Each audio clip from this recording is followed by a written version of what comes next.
Hi, Dad. Hello, son. All right. I'm good. Why are you all nervous? I don't know. You're giggly and nervous. Yeah. Well, like a 4-year-old. I'm doing a podcast with my dad. No, you're sitting there at the table talking to your dad. Yeah, we should have probably had it on last night, but we didn't. So effectively, we've asked people that follow me on Instagram to give us a bunch of different topics for me to ask my dad. I haven't actually chosen them. I've just got them in front of me. And I thought... But don't I get to ask you some as well? They're all me asking you. Oh, are they? But we did say Yeah. for you to ask. But I mean, we can just... No, go on. Just hit me with the first one. All right. What did your dad teach you that you wanted to pass on to Jack? My dad. Your dad. My granddad. Terry. Respect is given, not earnt, and respect is lost. So you give everyone respect. Off the bat, instantly. Right off the bat. Yeah. They don't have to earn it. This old adage, respect is earned, that's rubbish. I don't care what the person does, what they are, anything like that. You respect them. It's down to them whether they keep your respect. That can be, so you can lose respect for people quite easily, but always give some. Yeah, quite easy, but always give people respect. Yeah, the glass always starts full. And that's what we've always taught you guys, both you and your brother. You know, respect is very important. It should be default. It is a default setting. Yeah. You know, default setting. All right, you lose your rag in your car, you lose your rag and red mist comes on and respect goes out the window because you just shout silly things at them. But you're not being disrespectful, you're just telling them what they've done. Venting. It's frustrating. Venting. But then I suppose that, like, another side of that growing up is you don't know what that... Say, for example, they've just pulled out on you. True. You don't realise that they're late for a meeting or they've got their final doctor's appointment that they need to be there for. But they don't realise the same for me. Yeah, no. Again, it's both ways. Yeah, everyone's in their own little world. If they pull out in front of you and you give them grief, and they, like, first thing I'd do, if I pulled out, I wouldn't give someone time to give me grief. You're off ski. I'm like, no. I'm like, whoa, sorry. Yeah. So I'm a hands up person. I'll put my hands up straight away. Yeah, so if I ever pull out on someone and they start effing and blind, I'm like, I'm fucking saying sorry. Yeah. What? Or no, I won't even give them time because I'm like, sorry, my hands are up. I'm up. And if they're still going... Like when we pulled out earlier, and there was one car, I wanted to come out behind you, and there was one car, it was travelling quicker than I realised. Yeah. And we pulled out, you pulled out quick, I pulled out quick, but there was a guy further up who didn't pull out as quick. Right. So we sort of concertinaed. Yeah. And this guy come up behind me, didn't flash or anything, but I just shoved my hazards on quickly. Yeah, sorry. Just sorry. Yeah. That's like preemptive apologies. Yeah, but it is. But that's even better. It's like just polite. Saying thank you on the road. That's polite. Too many divs don't say thank you. Yeah. Where do you think Tatty got those values from? I'd probably say his mum was lovely. His dad, don't talk much about. Did you ever meet him? Yes, he was he just sat there and... He existed? He existed, yeah. But he was such an old school man. You know, he was proper London as well, right? Yeah. They were all Bermondsey and everything like that, and Downham. But he gets home from work, there's dinner on the table. The woman's place is in the home and everything like that. And that's what I don't remember him properly because it wasn't like my other grandfather, Ernie, he was just a legend. And I spent so much time with him. But William, I never spent any time with him, ever. Unless we went round there. I can't even remember him coming to our house. Right. When we were kids. Really? Yeah, I can't remember him. I can't remember him being there. He was a presence, but that was it. That's what I mean. He was just there. Yeah. Nanny Margaret was always lovely. She always come over. But I think William died when I was quite young anyway. Because I think I was on holiday. So where do you think Tatty got? Obviously, you said. No, I think a lot of that was from his friends. He's grown up, and also when he did his national service. I think national service is a great person builder. Yeah. You know, I think national service, I mean, no offence, you look at the Italian kids, yeah, you get some div kids everywhere, but they still have to do national service. The Italians still have to? Yes. I know Korea still has to. Yeah, no, Italians still have national service. I think it's only a year. I might be totally wrong, but I think it's only a year. But you're taught, it's not all about discipline. Again, it's back to respect. You remember when I used to teach karate? There was total respect, not just from me, but you amongst everyone else. Peers. You know, amongst everyone. You know, whether you're black belt and they're just a new white trainee white belt. Yeah. You have to respect everyone. And I say you can lose it. And I think Dad's always had that in him. Yeah. But it's something he's always instilled on us, because I think he had very little respect for his dad. He had little respect for his dad. Yeah, he had very little respect for his dad because of the way he treated his mum. Did he ever show that? I can't remember it. This is so I can't remember their interaction at all. Right. And he doesn't talk about it. So did he ever show respect to his dad? I don't know. I cannot remember much interaction from anyone. Did he ever, because obviously he never spoke about him. Yeah, because you've always spoken about Ernie. Yeah. And Terry, Tatty. Yeah. I mean, I love my dad, I love my granddad. Yeah. I didn't know William. I was quite young when he died. But normally, the stories I've heard and the way he was just not the nicest of person. And I think that's why Dad is so non-confrontational, and I become defensively confrontational. I will stand up for anyone. You know, if someone is being bullied, I don't care whether the other person's got a baseball bat, I'll try and stop it. Yeah. And this is, but it's anyone. Sometimes if someone's shouting at someone, I don't know the story, but I'm like, no, back off a bit. There's better ways to... Yeah, there's better ways of doing it, but then I'm probably my own worst enemy in that respect. Because I do have a short fuse, because I can see the way Dad was treated and what it's made him like. And I became the opposite of that. And then... So effectively what you're saying is, my granddad, your dad, has become the opposite of his dad. Yep. And now, because of you've seen people take advantage of how placid your dad, my granddad, is now, you're now becoming opposite. Yeah, I mean, there's opposite within reason. This is what this is what I'm totally within reason. This is what I'm trying to understand. You know, I don't go around bullying people, or I want to help everyone. Yeah. And I think everyone deserves help. Not everyone needs it. Not everyone wants it. Yeah. And that's the problem. Sometimes people don't want help. But what I'm trying to ascertain is obviously, I've been in therapy for donkeys. Yeah. It's like... This goes down to the help bit. Yeah, it's I think the buzzword behind it is like generational trauma. Yeah. So it's like you always do what's the opposite. Because if you have... Totally. Frustrate. So say for example... me going to therapy and talking about stuff and understanding stuff is because of I know you go wah. So I'm effectively doing the opposite to you in this, where I sit there and try and meticulously understand everything and communicate it. I'm just going to interject. Do it. Yeah, there. go. It's you say that, but you are, without you knowing, you are.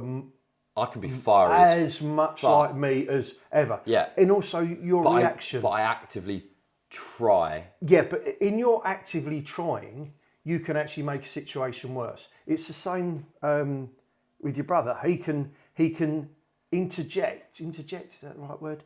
He can try and stop things, but then just blows it up by things he say. And you do as well. I'm a great believer. It's not, I always say, it's not what you say, it's how you say it. Yeah. I say it directly. I say it aggressively. But when I say it, I actually mean it like that. You know, sometimes if I say something, I mean to hurt. Sometimes I say something... So it bites. Yeah, and I mean people to take note of it. Sometimes I say it because I want people to calm down. You know, but Everyone has it, and you have that as well. And so you've probably got the worst part of me in that, but you haven't got the best part either. Your best part happens to have messed your brain up totally. What do you mean? You're overthinking things. Yeah. Instead of reacting like I do, I don't overthink. I'm an action person. You just do, yeah. I just do. You know, like when you were in hospital. We'll get onto that. Yeah, I know, but I reacted. You know, instantly reacted. Yeah. You know, same when you're choking at home, and Sam did the same when he was choking at home. Just for context. Yeah. My brother and I both choked on hula hoops. Yeah, within 2 nights of each other. Was it 2 nights? It was Why the fuck did you both give us hula hoops after that? We were trying to kill you both. You were both, but but you two stupid children are the only ones I know who. Hula hoops have holes in the middle. How can you choke on a hula hoop? It's literally like I wonder what the percentage would be of the going hula hoop. sideways. Yeah, sideways. Yeah. Now, twice. Yeah, if you put a crisp in your mouth like that and pushed it in, I could get it. But yeah, anyway, so I saved you both in that. Yeah. But that was reaction. I didn't panic. I don't panic. Yeah, but then I have that. You know, when Dan Sims fell on the merry-go-round and smashed his face up and his tooth went through. That was me. But I'm talking about you with yourself. Right. The way you deal with things about yourself. The way I deal with them is just get on with them. I don't overthink it. You can't overthink it. If you overthink it, nothing gets done. You know, yes, I get sidetracked so easy. As I said to Mum, I can be carrying tools upstairs to tile the bathroom. I'll notice something on the stairs and put the tools down and start doing something on the staircase. Like sanding a bit down or filling a bit. Oh, I miss that bit of filling. And then think, shit, I should be tiling the bathroom. Yeah, but that's me also. Yeah. Like we spoke about that. Like, if you were a kid nowadays, you would get diagnosed with ADHD because it's being tested more. And we had this conversation. Yeah, everyone nowadays would be on the spectrum in some form or fashion. I pretty much guarantee it. Well, no, this is what I think everyone's trying to ascertain is everyone is.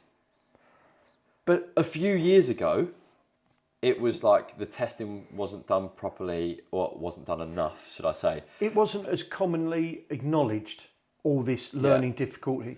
I mean, during my time, dyslexia wasn't accepted. What, like no one knew? No, they knew dyslexia, but people, I mean, I saw kids, Colin, for example. Yeah.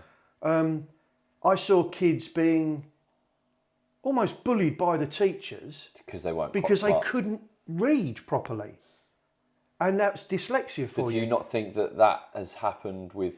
I mean, you always say that I was like wanted attention at school, and I was like taught before I put my hands up. Yours is nothing to do with dyslexia. But what I'm saying is kids with ADHD, for example, or attention deficit disorder, or anything like that. Do you think that for the last 20 years? 15 years prior, do you think that because of the whole ADHD and ADD thing wasn't as well known as you just said, do you think teachers didn't give those kids a wide berth enough? Just like kids with dyslexia used to get at your school? Huge. They were put into lesser, because we had groups. Tiers, but that's still how we... I get that. You know, you don't want to dumb down the clever kids. Yeah. You don't want to hold the clever people back. Yeah. I mean, the problem is with society now, and I'm very old-fashioned in this respect, you have people that aren't as clever as other people. Yeah, that's You shouldn't have to have a mainstream. Mainstream is wrong. You have to... Well, equally, why would you put someone that physically cannot get something through something for the sake of it? Yeah, I know, but you're having to now. I don't know if you are. No, you are at schools. How do you know? Well, because you see it on the news all the time. Yeah, but Elsa's so... Elsa's, they are spending so much time on her. But that's what I'm saying. But she's clever. She just has a learning difficulty. She's not a troublemaker. She's not one of these kids who just can't be asked. Yeah, I don't know if we should talk about education system now we're not in it. No, I'm not saying that. But there's kids who want to learn. There's kids who can't learn, and there's kids who want to and have trouble learning, and there's other kids who just find it so bloody easy, who just can either sail through school or are not challenged enough. Yeah. Or challenged in the right way. Yeah. Like, but you can't do that in every school. You know, every school cannot cater for all of them. No. And this is, I think, the biggest problem with education. They're trying to get a mainstream, but as a society, it's a bit like everything else. It's just going to ruin our society because everything just becomes a meh. Plateau. It's a meh. You know, Yeah. Everything's just that's No, but I mean, acceptable. when I was we'll at bring school- them up and we'll push them down. When I was at school, we had sets. Yeah. Which is like, you know, and it would all depend on what topic, obviously. And it would be like, you know, you're not so clever kids or kids with learning difficulties, and then your average run of the mill, which is where I was most of the time, and then your upper set, your I can't remember what, your clever top kids. set. Yeah, top set. Yeah. But we had them in my school, but we were probably, our generation, like Mum and ours, we were probably the first generation that actually had exams to cater for different. you had different exams for each set. I did O levels, which were the higher thing, and this is nothing against Mum. Yeah. Mum did GCEs. was it called CSEs, Nick? CSAs. CSEs. Right. I did a GCSE, But then that's which was an O level. So they do similar to that. They do like GCSEs, and then now they do. Well, when I was at school, they do BTECs, which are more. I thought that was a college thing, a BTEC. No, I'm sure BTEC is. Yeah, definitely. I think it's past year 9. Yeah, but I mean, I don't understand that, so I couldn't comment. But all I know is, during my generation of schooling, we didn't do it, but they were O levels at first, and then they became GCSEs and CSEs, which were different levels. But then you had your A levels, but you didn't. Now they're just forcing people to stay in education, when I think apprenticeships and college is far better for a lot of the kids. Well, I mean, my personal opinion is it's one way to keep youth unemployment down. Oh, it's just unemployment as a figure. Yeah. It just keeps unemployment as a figure down, You know, I was the last year that I was allowed to leave school at 16. Can you imagine? Oh, were you? Yeah. Can you imagine if I stayed? Oh, I tried. I tried for 3 months and I wasn't allowed to stay. So I did the same. I stayed for a term. Yeah, that's what I did. To do A levels. You guys tried to bribe me. But only because we knew you could do it. And we would have liked you've gone to university. But then you're just too much like me. You want to go out in the big wide world and earn some money. Yeah, because it makes the world go round. Well, the money doesn't make the world go round. But it makes people make the world go round. Facilitates. It makes it a lot easier. But you know, you can have a lot of money and go nowhere. And you can have no money and go everywhere. Yeah, I mean. Oh, that was deep, wasn't it? It was. That was deep. Did you? So you obviously didn't go to uni. Mum didn't go to uni. You didn't do sixth form either. No. You started working at 16. At 16. Yeah. I was in the city by the time I was 17. So obviously, actually 16. So when obviously you grew up in your childhood and young adulthood wasn't too far off mine in the end. Look, I'm honest, and we have a good middle class family. Yeah. You know, as children, as like my sister and I, as kids, we never wanted for anything. We may not have had brand new stuff.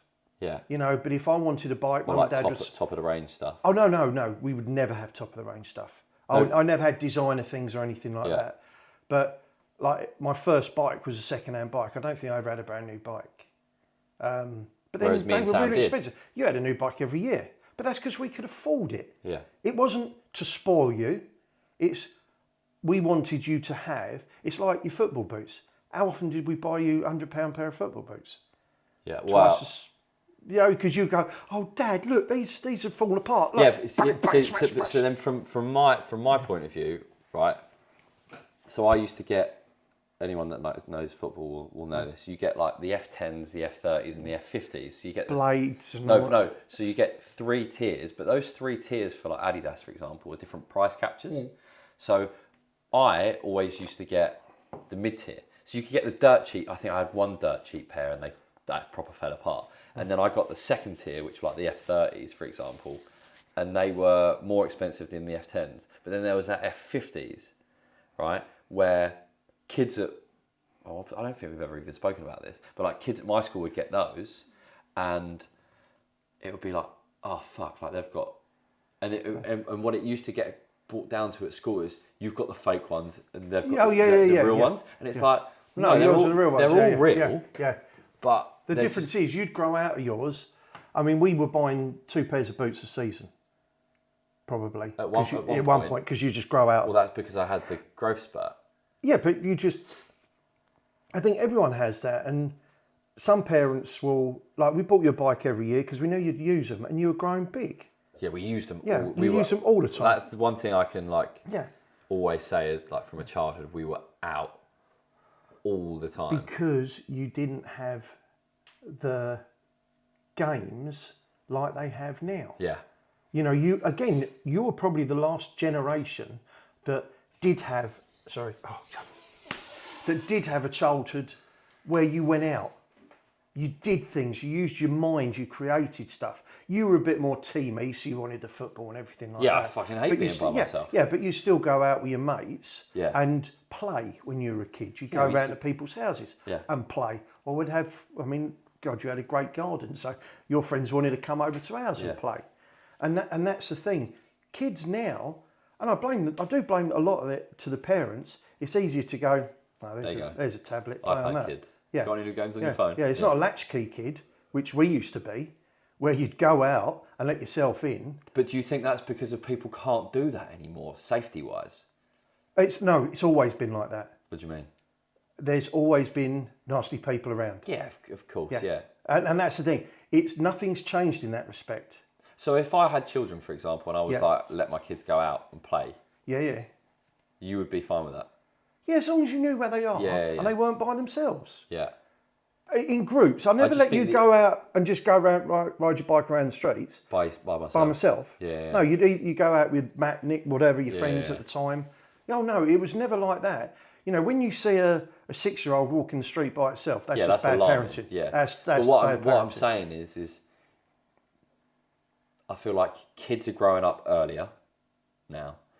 There's more social pressures on, like, do you know what? Were you ever coerced into doing something as a kid, like smoking, drinking? Were your mates like peer pressure? So I didn't really get peer pressure. Yeah, I didn't get peer pressure at school. Yeah.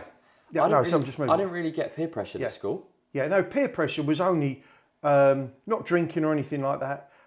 Porno mags, you know. Peer pressure? Yeah, go nick that porno mag. Oh, nick it. Yeah, right, things like go nick that porno mag.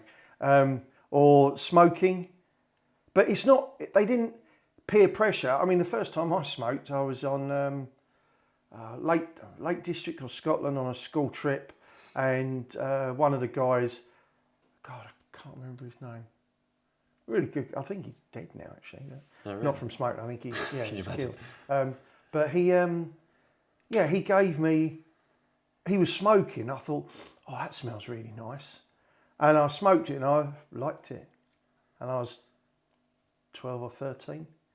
Yeah, and that was it. My first fag, I wasn't one of these lungs, everything. I'm like, and it was a Benson Hedges. It was a Benson Hedges Gold. Mine was Benson Hedges Gold. Yeah, but that's because everyone did. And I was 13. Yeah. And it was pivotal in my life.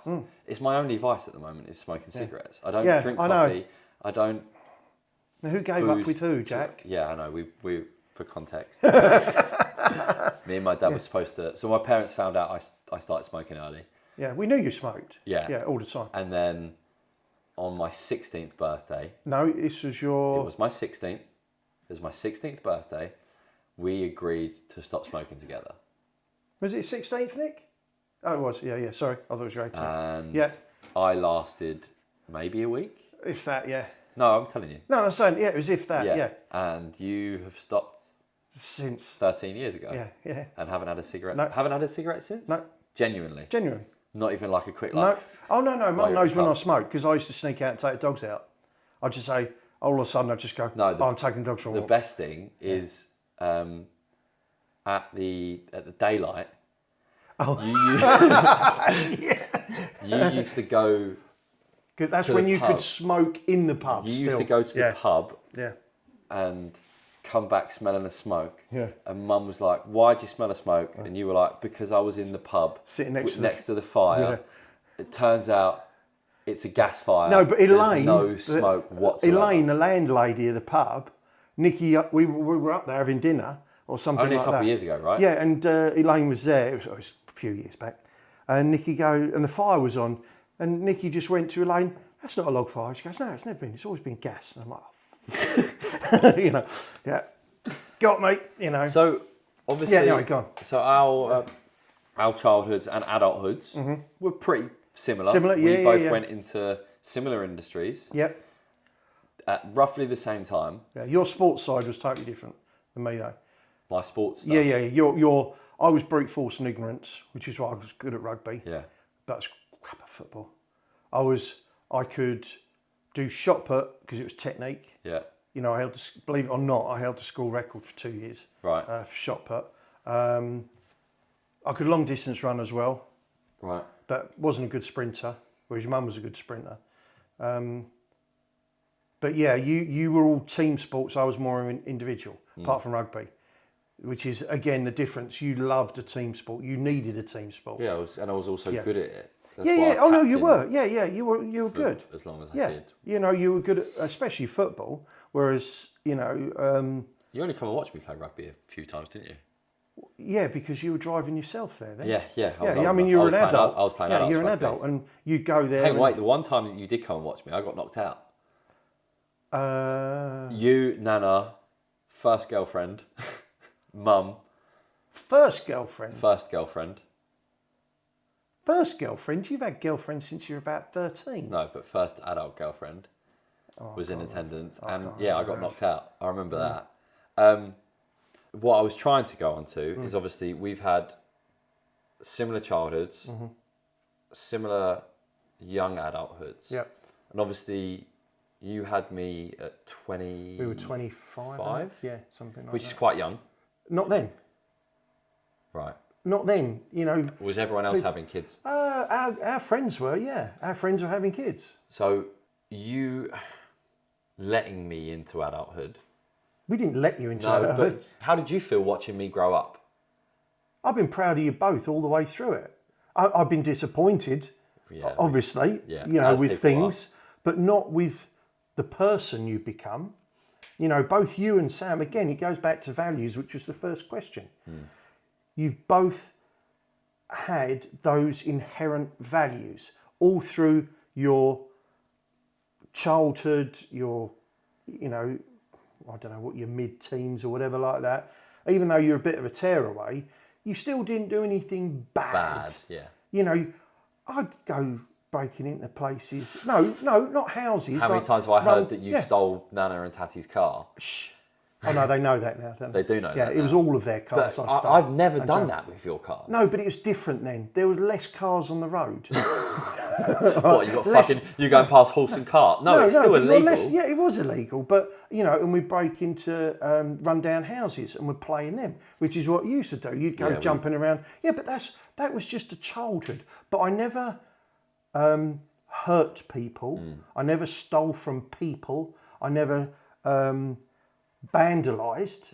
You know, mindless vandalism. Yeah, mindless. I might have just wrote my name on a train thingy, but I never get in there and, you know, tens of thousands. Never caused damage for fun. Yeah.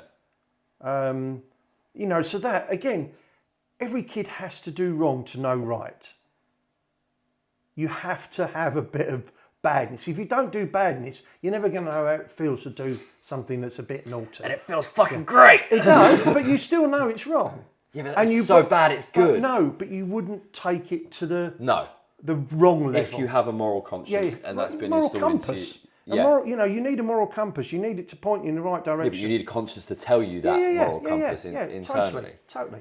The transition from you being obviously 25 and then having this fucking sprog in your hands. It was easy.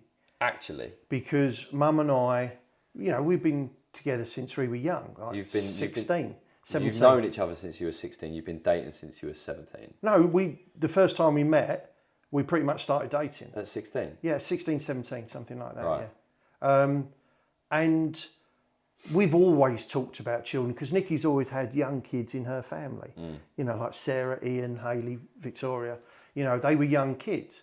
And we've always discussed it. Both of us have always wanted kids. And I think this is sometimes sad in modern relationships, before it gets into a deep relationship, you need to discuss with that person if you want children. If you want children. Because a lot of people nowadays don't want children. It's because they can't afford it. No, a kid, we've always said this, a kid costs as much as you have. Yeah, that's a good one. You still that's choose, really yeah. Good. It's how selfish you want to be. Yeah, but you still choose to bring a child into this world. If you're not in a stable financial, emotional place, you shouldn't have children. It's not fair. Regardless of age or financial. Irrelevant. That's just wrong. You don't buy a puppy with your last £5. Yeah. Because you can't look after it. And it's the same with children. You don't have children. I mean, there are, and again, I'm probably stereotypical, but there are people who, and it's fact, sadly, you have children, so they can get money off the government, they get this, they can get that, they can get a house. They have a child to get a house. But then they may be trying to escape from an abusive family or something like that. But a kid should never be bargaining tool. Yeah, bargaining tool or anything like that.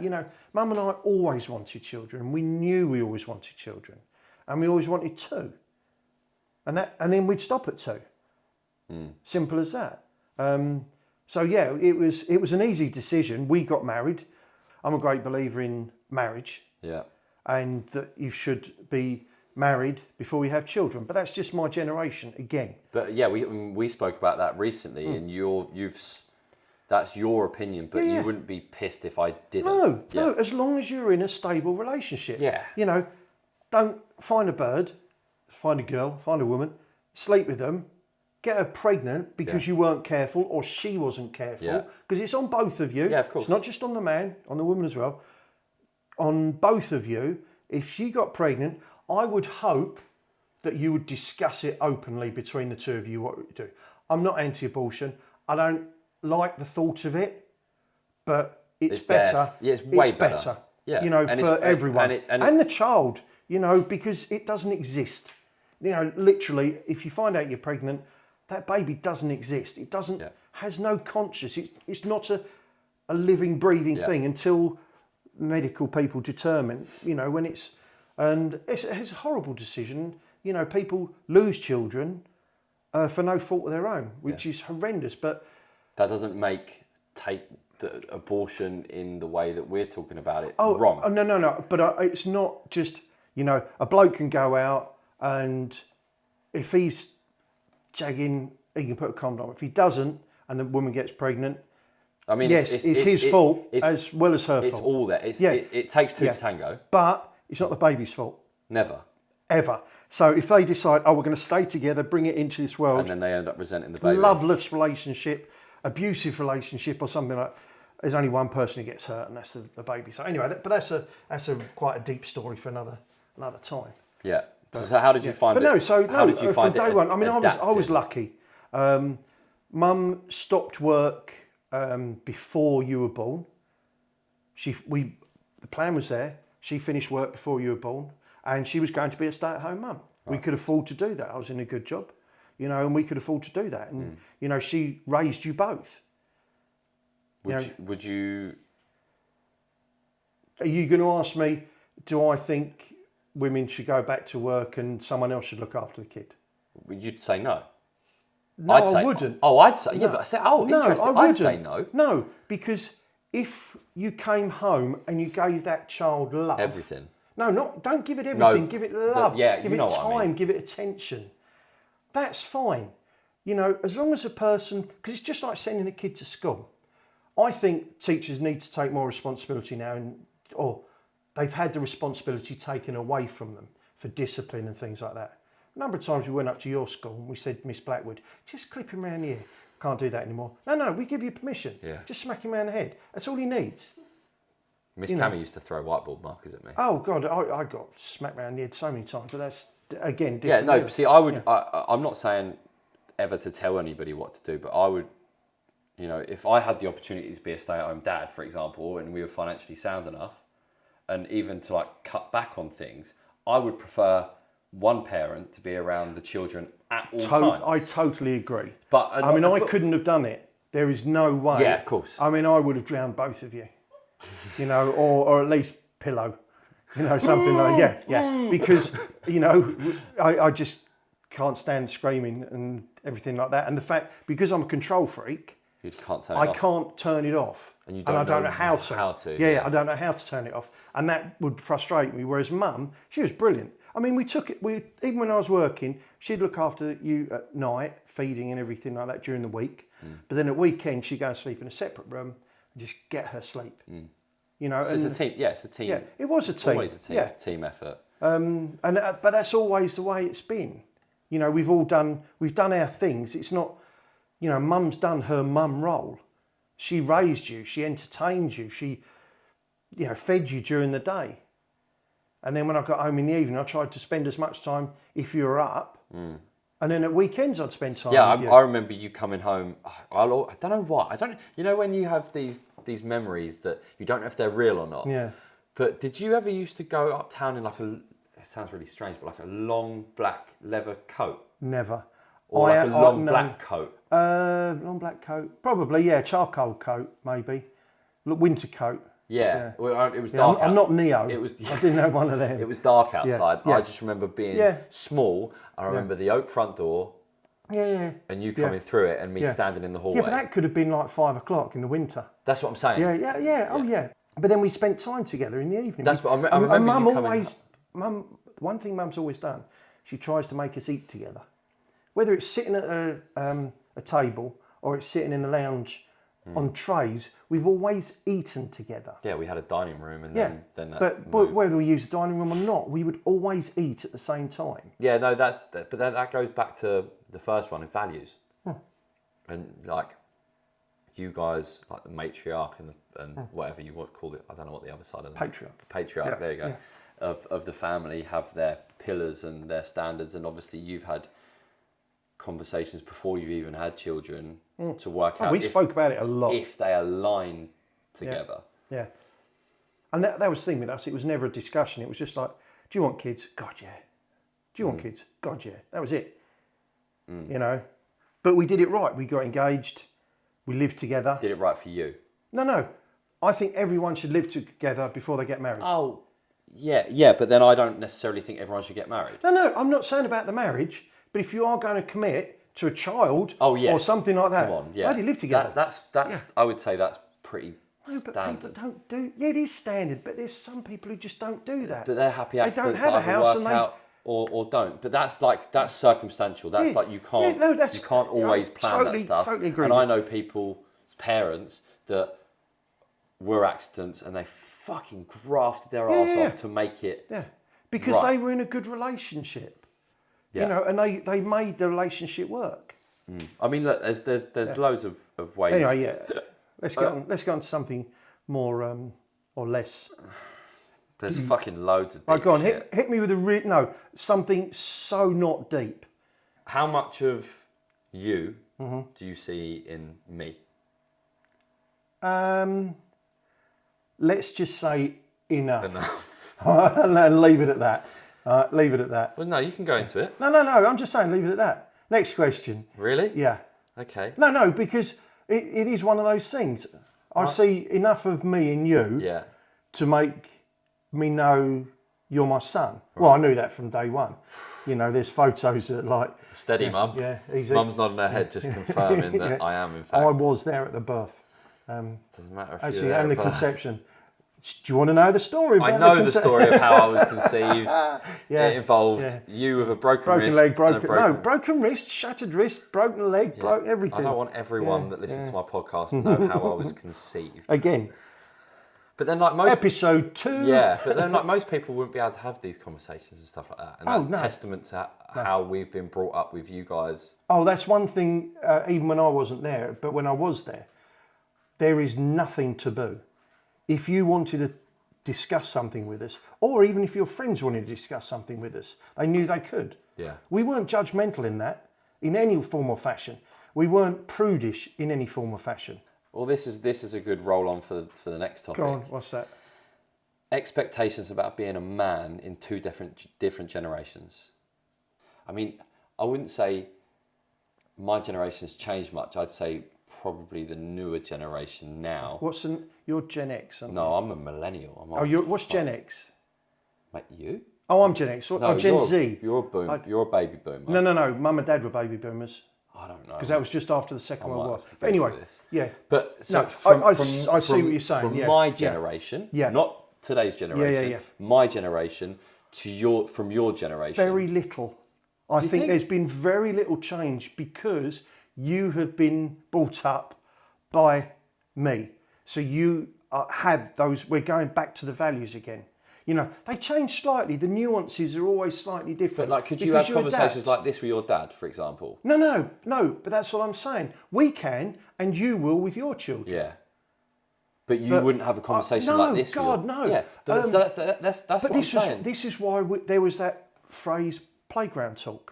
You learnt more in the playground than you were from your parents. Than you did from your parents. Your parents, they didn't talk like that. But then they were like their parents. I've got to say, I think our generation, you know, people say we're the wasteful ones, we're this, we're that. We're the only generation that has actually adapted through change. But then we have changed. You can't say the only because of then there's at the moment. Previous ones, because your generation is now generation before yours, like Nana and Tati, went through war for fuck's sake. Yeah, but they didn't adapt from it. They stayed so you talking society? Yeah. Okay. I know that's ideology. What I'm saying. You ask a man's role now and then. Ours was probably the first generation that even contemplated men staying at home to look after children. Right. And women being totally accepted into the workplace. Yeah. You know, equally. If they did the same thing as a man and they did it as well, equal. Yeah. Right? But it was their bosses, our bosses, which are my parents' generation, that were still holding it back. Yeah. But now you've got people of my generation as the bosses. Yeah. I know people slag us off saying, oh, we're wasteful, we're not. No. Sadly, we've made everything available to your generation and the next generation so it can be. We've made everything really good and better and more equality. So yeah, I don't think your generation and my generation has actually changed much. You've had a lot more things than we ever had. Well, your life's been a little bit easier than, you know. But that's you can't say that because that is. No. I don't mean easier as in up here. I mean, life is easier. Food is easier. Accessible, I would say, not easier because of. Well, all right, it's just terminology. It's life is easy because you have hot running water, you have the internet, information flow, everything is easier. But do you not think that's detrimental? No. I think the internet is the greatest invention of all time. It's just how you use it. Totally. Yeah. And who uses it as well. You know, because there's certain people who use it for the wrong reasons, same as everything. You know, everything can be used the right reason. Like a rocket, take a man to the moon, deliver a nuclear warhead and kill millions of people. That's a good analogy. Right? You've got everything like that. Everything has the reason it's been built. The internet was sharing information, you know, from universities. Or two universities, other universities sharing information, and then the world got involved. Do you remember when the internet started? Yeah. I used to have. I remember when we got dial-up. Yeah. I mean, I didn't even have computers first of all. What? Your mum and dad? When I was a kid. No, yeah, I know that. I remember my mate Stuart Dashwood. He got, I think his mum. A Macintosh. Was a teacher. No, BBC B. He was BBC B. I think that was first computer he had. And it was like, holy shit, had a keyboard, had a monitor, and a floppy disk. See, that's the thing where your generation has seen more, I would say, groundbreaking innovations. Big step advances. Yeah, whereas ours, we've had so fucking many that it just becomes normal. But that's mine leaking into yours, because remember, you're only 30. I'm not even 30 yet. Well, the only reason that we have all this is because obviously you guys did it and then those guys did it before and those like the curve has gone like this in innovation. Yeah. But look at the wheel. Some Neanderthal or caveman found a round stone and rolled it down a hill. And then utilised it. And then you thought, God, I can utilise that. And then very, very quickly, that became a wheel. But that first step took millions and millions of years. But once that step was taken, it's the same with any science, like the Industrial Revolution. You know, gas, light bulbs, things like that. Once someone invented one thing, others people who have slightly different ideas take that That's idea why and utilise I love it. having the worst thing you can do is sit in an echo chamber of people with the same idea, ideas yeah. as you. Like, I almost want my mind or my opinions to be changed. Yeah. Because of that way you become a more well-rounded person. If I'm gonna sit there and me and you think the same way about, I don't know, plumbing something. Yeah. Or doing something different. You've seen World War Z, haven't you, with the zombies? Brad Pitt. Yeah, Brad Pitt. No, I haven't. Incredible film. But anyway, there's a bit in it, and they talk about the Israeli. I think it's the fifth man. And What's the fifth man? I'm going to explain to you. If there was a job, this is the job I'd want, right? And it's What this is a job I would love to do, right? You have 5 people in a room, 4 people discussing ways to solve it, and then when they come to a decision, it is that one other person's job, whether he agrees with that or not, to argue the opposite. Yeah. Right? So if you said to me, right, So he is the devil's advocate. Whether he believes it or not, he's not doing it for the sake of it. That's his job. Yeah. And he has to try and persuade, because if you persuade them that their idea is wrong, then it was never right in the first place. Yeah, it's not that good of an But idea. if it's that good an idea, they then have to fight, and he has to fight twice as hard. And I'd love that job because I'm really good at that. You know, I'm good at finding holes in everything, but then I'm also good at problem solving. And I think that's what society needs to stay with. Innovation, but pushing forward, not trying to make, as I said, the status quo. You can't just have the status quo. It should be. There's no linear lines in life. People excelling. People grow, they slow, they die. Yeah. Everything is up and down. You cannot have a linear flow of life. Even time isn't linear at the end of the day. Oh yeah, that freaks you out, doesn't it? Yeah. Well, no. I mean, they say time's a constant, but it's... Well, no. So apparently, this is something I heard the other day, right? If 2 brothers or 2 whatever siblings get given a watch at exactly the same time as they're born and they wear it forever, when they reach each other 60 years later, it's going to be 2 different fucking clocks, and it's not because of the watch is different. No. The watch is both keeping perfect time, but people. It's as you move through time. No. It's actually the way you move. The way you move through time is different. Yeah. They did this with an atomic clock. Now, atomic clocks are like minute. And when we're saying about the watches, you'd never notice it. Yeah. You physically couldn't say, "Oh, that's second hour." It wouldn't be like a second; it'd be a billionth of a second. No, I think they said it would be a small, noticeable. Oh, okay. Over 60-year period. But they put an atomic clock on one of the space shuttles or one of the Apollo or Saturns or whatever. They put an atomic clock on that, and they synchronized it to an atomic clock on Earth. Right.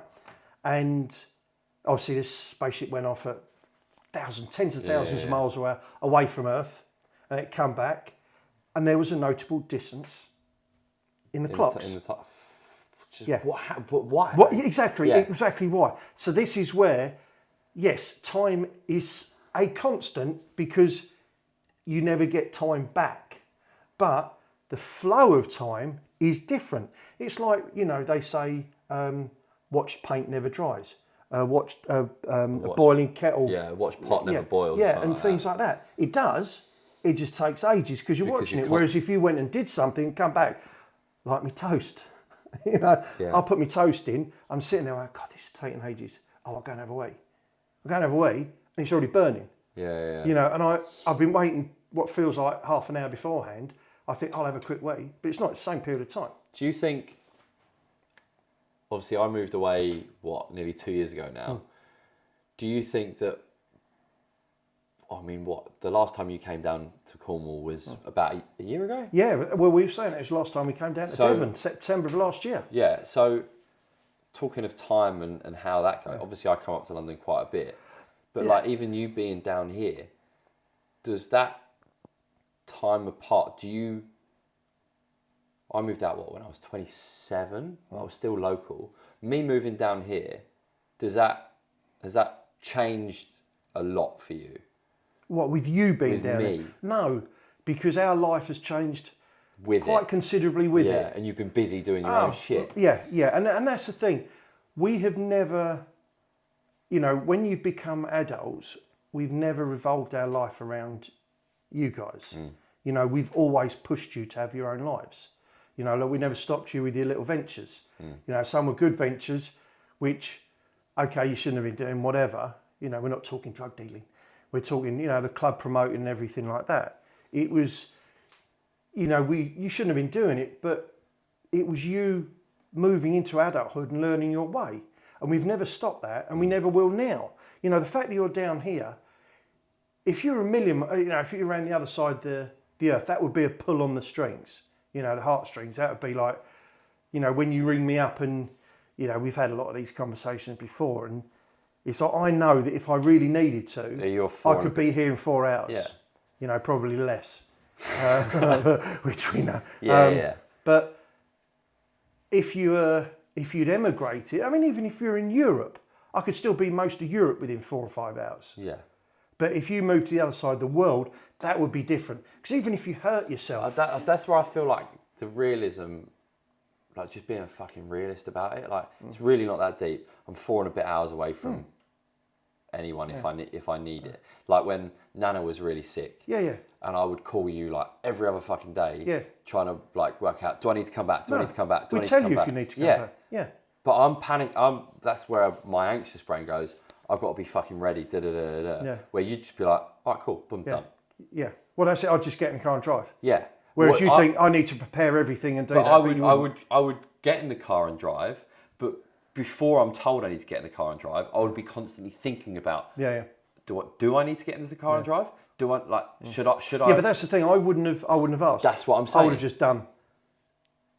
I'm not saying you should have done because you did the right thing. You stayed down here, But if that had been me, because I'm different from you and I react. Yeah. I don't overthink it. I just react. I would have made a decision to either, it's different because it was my mum, but I would have made the decision to either stay or go. I wouldn't have rationalised it. I wouldn't have tried to get in my head. I would have said, look, do you need me there? And if they say, no, you're all right for a moment. So that's like, and I wouldn't have taken a second thought. You or mum, it would be an instant, I'm packing up and going back. Yeah. You wouldn't ask the question. No. You'd just come. But I was like aware of obviously how much stress you were going through sorting your stuff out during that time. Yeah. And obviously, Doody, my auntie, going through her stuff at the same time as well. That was not far away, but far enough away.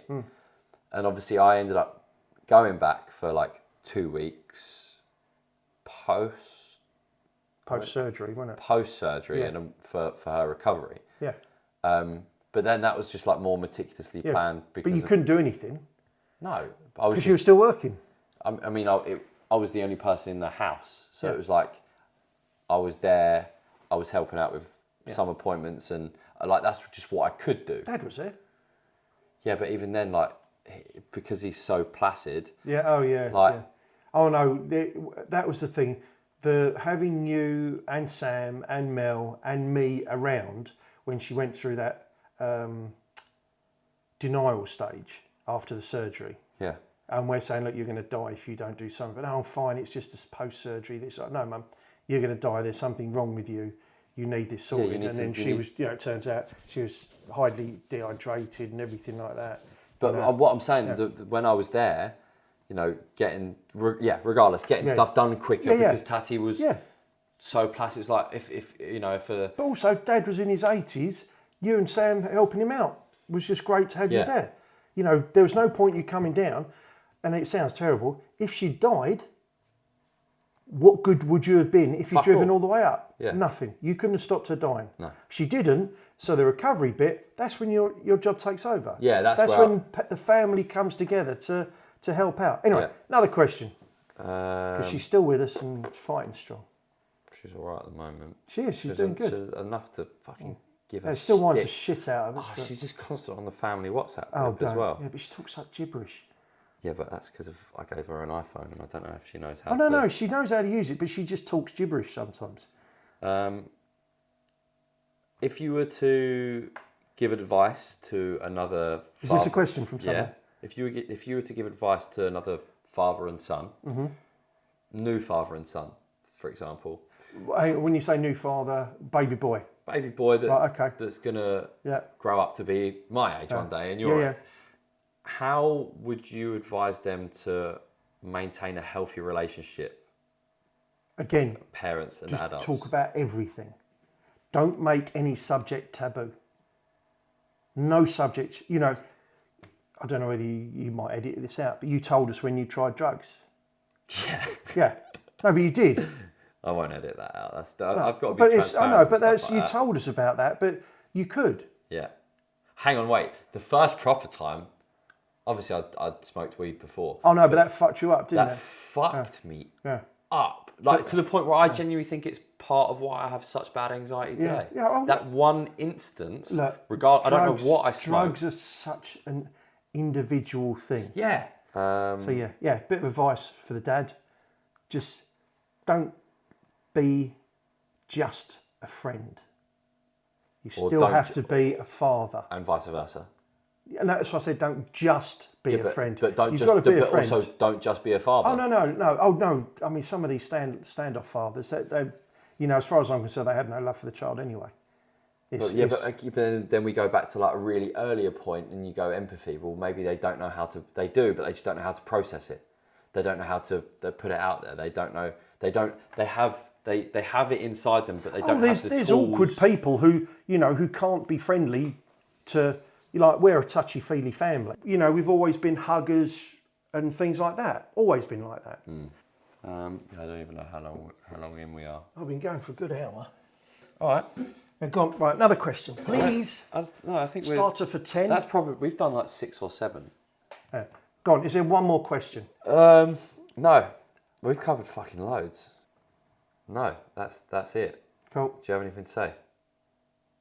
Thanks for having us. It's all right. Hope you've enjoyed your holiday. Yeah, lovely. I needed it. Desperately needed it. Anything you want to say to people out there? Do you know what? I've got one message. Go on then. Okay. We were talking about time, yeah? Yep. All right. One of my pet peeves is people wasting other people's time. All right? All right. Don't be late. Don't be anything. But what you've got to realise is your time is your time to waste. If you want to be late, you be late. But the other person is giving up their time. Their time is not your time to take. You can give your time to someone, but don't take other people's time. Right? Fair enough. Cheers, Dad. Yeah. Did you like that? Yeah, it's good. Very stoic. Yeah, but don't take other people's time unnecessarily.